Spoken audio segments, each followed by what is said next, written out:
2005 was a fairly seminal moment. The market was still going up, business was booming, but there were warning signs on the horizon, and more companies were worried about how they were going to handle high costs of infrastructure to deliver essentially very complex offerings to their customers. Complexity is an ongoing problem for management. If you talk to CEOs today, 80% of them will tell you that their biggest challenge over the next 5 years is dealing with overwhelming complexity. Complexity just tends to happen naturally in companies. We have marketing organizations that are looking for new ways, new hooks to bring customers in. You've got engineering departments developing products. What can we do to get one more little tweak? You've got product developers who are saying, if we can just add this thing, then we can get people to buy a little bit more, and we'll get a little bit more share of wallet. We're expanding geographies, we're growing, we're developing.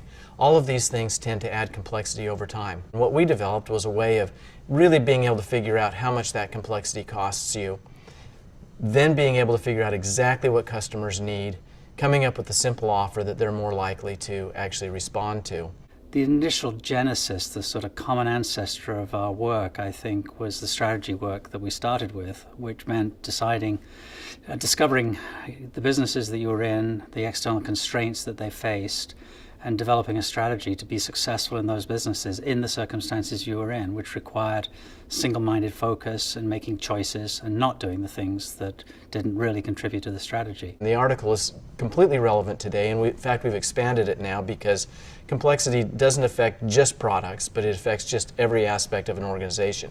You can be too complex in your strategy, too complex in your organization. Your process in IT can be too complex. You're dealing with customers, you can be dealing with too many different kinds of customers and have too complex a message for your customers, in addition to the product complexity, which the article primarily focused on. That's about discovering what it is that you do best and doing more of that and less of the other things.